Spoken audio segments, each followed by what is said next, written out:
കല്ലിയങ്കാട്ട് നീലിയെ, കല്ലിയങ്കാട് ഉള്ള സ്ഥലമാണ്, അവിടെ ഒരു അമ്പലവും അതൊരു ദേവീക്ഷേത്രം. ഇതിനെ നീലിയാക്കി, ഇതിനെ ഒരു യക്ഷിയാക്കി അവതരിപ്പിച്ചത് ക്ഷത്രിയനല്ലാത്ത ഒരാളിന് വർമ്മ എന്ന് പേരിടാൻ പറ്റില്ല. അപ്പൊ ഈ യുക്തി നമ്മള് ഈ കല്ലിയങ്കാട്ട് നീലിയാക്കി ആരോപിച്ചാൽ മലയാളത്തിലെ സ്കോട്ട് എന്ന് പറയുന്ന സി വി രാമൻപിള്ളയാണ്. പരശുരാമൻ മഴുവറിഞ്ഞ കേരളം, പരശുരാമൻ ജീവിച്ചിരുന്നോ ഇല്ലയെന്ന് നമുക്കറിയില്ല. ഇനി ഇത് രണ്ടവിടെ നിൽക്കുമ്പോ തന്നെ മറ്റൊന്നു കൂടിയുണ്ട്. പരശുരാമൻ എവിടെ നിന്ന് എങ്ങോട്ട് ഇറങ്ങി? ലെജൻഡ്, ഐതിഹ്യം. എന്താ ഐതിഹ്യം എന്ന് പറയുന്നത്? ഒരു ചെറിയൊരു സംഭവത്തിന്റെ മുകളിൽ നമ്മൾ പൊടുപ്പും തൊങ്ങലും വെച്ച് പറഞ്ഞുണ്ടാക്കുന്ന ഒരു വലിയ സംഭവം. നമസ്കാരം സാർ. നമസ്കാരം.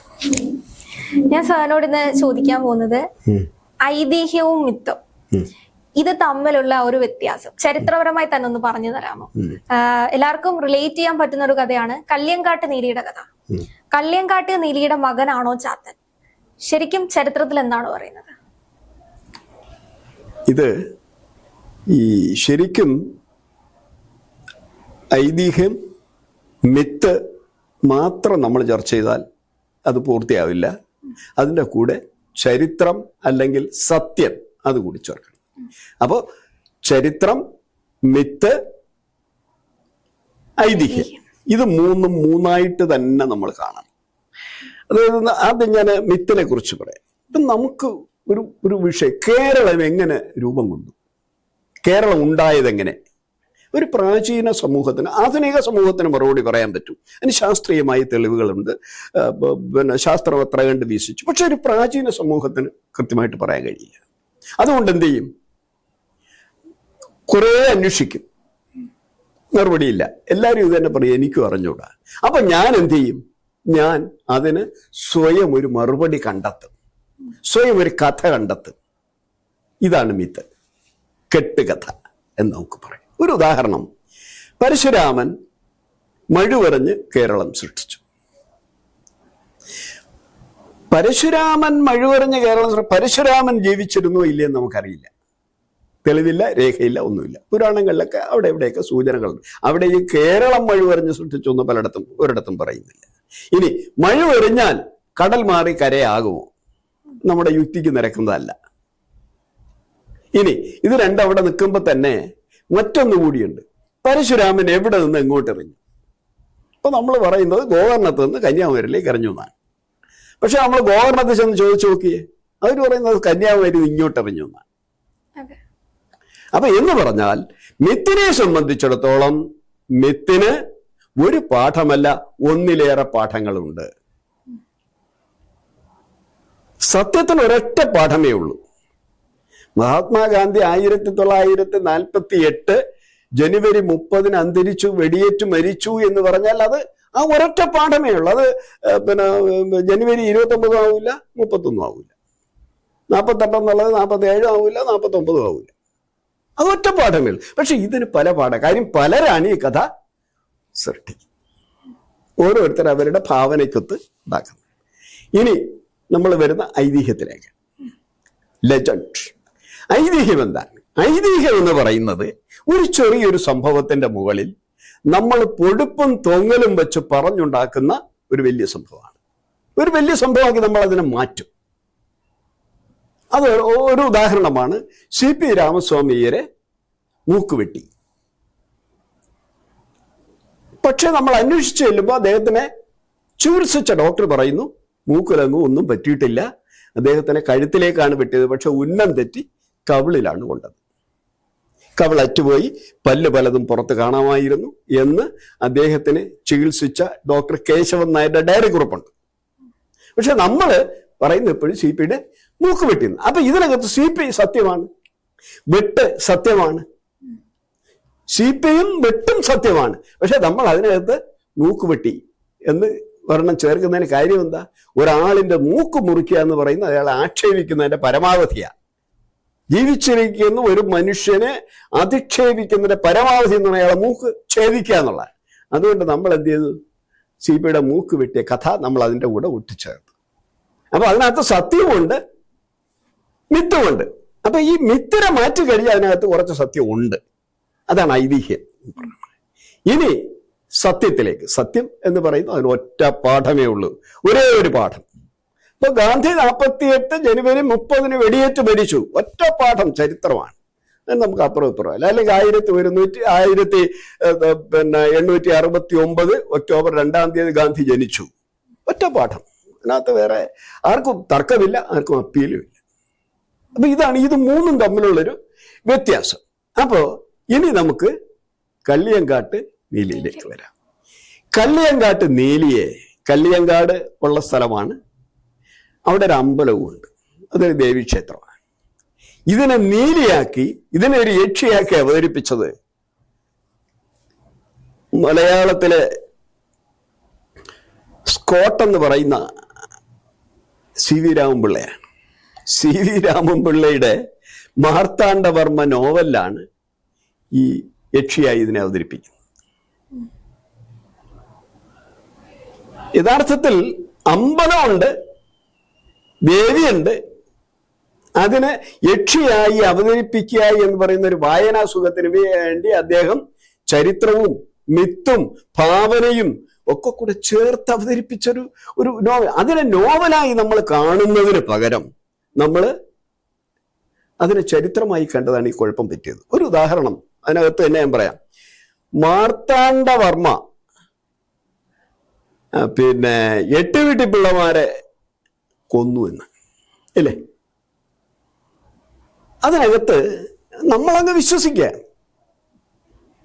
ഈ 8 വീട്ടിൽ പിള്ളമാരെന്ന് പറയുന്നത് പൊതുവെ നമുക്കറിയാം നായർ പ്രമാണിമാരാണ്.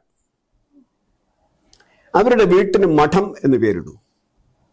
മാർത്താണ്ഡ മഠം ആദ്യത്തെ ഒരു പിള്ളയാണ്, രണ്ടാമത്തെ മാർത്താണ്ഡ മഠം അത് വേറൊരു പിള്ളയാണ്. അത് മാത്രമല്ല, ഈ മാർത്താണ്ഡ മഠത്തിന്റെ ഈ രാമനാമഠത്തിന്റെ യഥാർത്ഥ പേര് രാമവർമ്മൻ തിരുമഠമെന്ന്.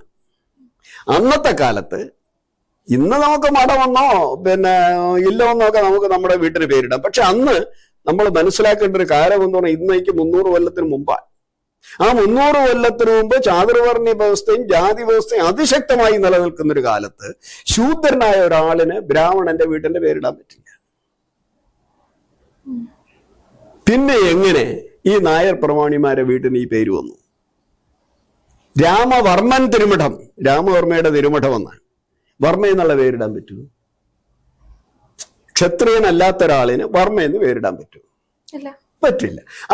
അപ്പൊ ഈ യുക്തി നമ്മൾ ഈ കള്ളിയങ്കാട്ട് നീലിയങ്ങ് ആരോപിച്ചാൽ മതി. ഒന്ന്, ഈ യക്ഷി എന്ന പ്രയോഗം,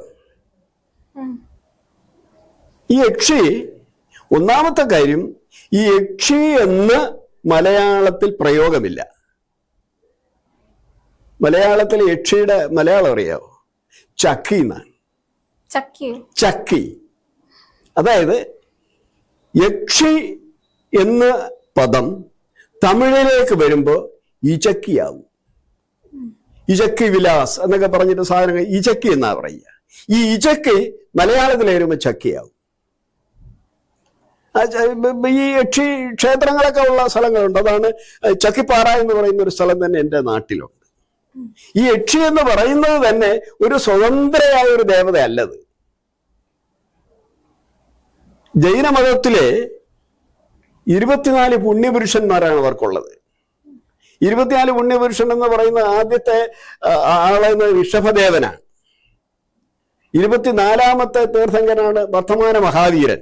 അപ്പൊ നമ്മളെല്ലാവരും ധരിച്ചു വെച്ചേക്കുന്നത് ജൈനമതം സ്ഥാപിച്ച വർദ്ധമാന മഹാവീരനാണെന്ന്. അല്ല, ആ പുണ്യപുരുഷന്മാരുടെ പരമ്പരയിൽ അവസാനത്തെ ആളാണ് വർദ്ധമാന മഹാവീരൻ. അപ്പൊ ഈ പുണ്യപുരുഷന്മാർക്കെല്ലാം ഓരോ ചിഹ്നവും പരിരക്ഷയായി ഒരു യക്ഷിയെ സങ്കല്പിച്ചു കൊടുത്തിട്ടുണ്ട്. അങ്ങനെ ഈ ജൈനമതത്തിലെ അവസാനത്തെ തീർത്ഥങ്കനായ വർദ്ധമാന മഹാവീരന്റെ പരിരക്ഷയായ യക്ഷിയുടെ പേര് പത്നി ദേവി എന്നാണ്. വ്യാപകമായിട്ട് പത്നി ദേവിയെ നമ്മുടെ പ്രത്യേകിച്ച് ഈ തെക്കൻ കേരളത്തിൽ കൊല്ലം മുതൽ ഇങ്ങോട്ടുള്ള ഭാഗത്ത് ആരാധിക്കുന്നുണ്ട്. അങ്ങനെയാണ് യക്ഷി ആരാധന കൊല്ലം, തിരുവനന്തപുരം, കന്യാകുമാരി ജില്ലകളിൽ സജീവമാകും. അതിൽപ്പെട്ടതാണ് ഈ നമ്മുടെ കള്ളിയങ്കാട്ട് നീലി. ആ യക്ഷിയാണ്. അല്ല മനുഷ്യനെ ഉപദ്രവിക്കുന്ന, രക്തം കുടിക്കുന്ന, കോമ്പല്ലുകളുള്ള, വെള്ളയുടുക്കുന്ന മുടി മുട്ടോളമെത്തുന്ന തലമുടി എന്നൊക്കെ പറയുന്നത് സിനിമയുടെ സങ്കല്പത്തിലോ നോവലിസ്റ്റുകളുടെ സങ്കല്പത്തിലോ ഉള്ളതാണ്. യഥാർത്ഥത്തിൽ ജൈന മതത്തിന് അതിശക്തമായ സ്വാധീനമുള്ള പ്രദേശമാണ് ഈ കന്യാകുമാരി ജില്ല. അവിടെയാണ് നമ്മുടെ തിരുച്ചാണത്ത് മല, വളരെ ചിതറാൽ എന്ന് പറയുന്ന തിരുച്ചാണത്ത് മല ഒക്കെ അവിടെയാണ്. അതുപോലെ നാഗർകോവിൽ എന്നുള്ള പേര് പോലും പിന്നെ ജൈനാണ്. കാര്യം നാഗർകോവിൽ നമ്മൾ തമിഴ്നാട്ടിലേക്ക് പോകുമ്പോൾ തമിഴ്നാട്ടിലല്ല ഇന്നത്തെ ഇവിടെ തിരുനെൽവേലിയിലേക്ക് തിരിയുമ്പോൾ അവിടെ നാഗർകോവിലുണ്ട്, നാഗർ ക്ഷേത്രമുണ്ട്. ആ നാഗർ ക്ഷേത്രത്തില് 23-ാം തീർത്ഥങ്കരനായ പാർശ്വനാഥന്റെ ചിഹ്നമായ 5 തലയുള്ള സർപ്പത്തിനെ പ്രതിഷ്ഠിച്ചിട്ടുണ്ട്.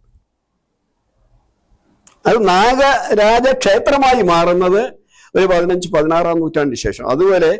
അതുവരെ ഗുണവീര പണ്ഡിതൻ എന്ന് പറയുന്ന ഒരു ജൈന സന്യാസിയുടെ നിയന്ത്രണത്തിലായിരുന്നു അക്ഷരം. അതൊക്കെ രേഖകളുള്ള. അതിനുവേണ്ടി തിരുവിതാംകൂർ രാജാക്കന്മാർ കുറെ ഭൂമി കൊടുത്തിട്ടുണ്ട് അവിടുത്തെ യക്ഷിക്ക്. അതിന്റെ പേര് പള്ളിച്ചന്തമെന്നാണ്. പള്ളികൾക്ക് കൊടുക്കുക. ഇതെല്ലാം പള്ളികളെന്നറിയാം. അവൈദിക ക്ഷേത്രങ്ങളെല്ലാം പള്ളികളെന്നറിയപ്പെടുക. ജൈന ബൗദ്ധ എല്ലാം പള്ളിയാണ്. അങ്ങനെ അതിന് തുല്യം ചാർത്തി കൊടുത്ത ഭൂമിയുടെ പേര് പള്ളിച്ചന്തം എന്നാണ്. ഇതൊക്കെ രേഖകളുള്ള. അപ്പൊ ഈ യക്ഷിയെയാണ് നമ്മൾ എന്ത് പറ്റിയത്? നമ്മൾ ഇങ്ങോട്ട് ദത്തെടുക്കുന്നു. നമ്മുടെ തനത് രീതിയിലേക്ക് ദത്തെടുക്കുമ്പോൾ യക്ഷിയെ ഈച്ചക്കി ചക്കി എന്ന രീതിയിൽ പണ്ട് മാറ്റിയിരുന്നു. ഇപ്പൊ യക്ഷിയായിട്ട് നമ്മൾ തിരിച്ചുപോയി. ഇതിന് കോമ്പല്ല നമ്മൾ സൃഷ്ടിച്ചു കൊടുത്തു. രക്തം ഊറ്റി കുടിക്കുന്ന ദേവിയായി, ചുണ്ണാമ്പ് ചോദിക്കുന്ന ആളായൊക്കെ മാറ്റിയെടുത്തത് പിൽക്കാലത്ത് ചില വിശ്വാസങ്ങളും ഈ വിശ്വാസങ്ങളിലൂടെ ജീവിച്ചു പോകുന്ന ചില ആളുകളും ചില മന്ത്രവാദികളും ഒക്കെയാണ്. അതിൽപ്പെട്ടതാണ് ഈ കള്ളിയങ്കാട്ട് നീലി. അതൊരു സങ്കല്പം മാത്രമാണ്. യഥാർത്ഥത്തിൽ മറ്റൊരു നീലി ഉണ്ട്. ആ നീലി എന്ന് പറയുന്നത് നമ്മുടെ മാർത്താണ്ഡവർമ്മയുടെ മുറപ്പെണ്ണ്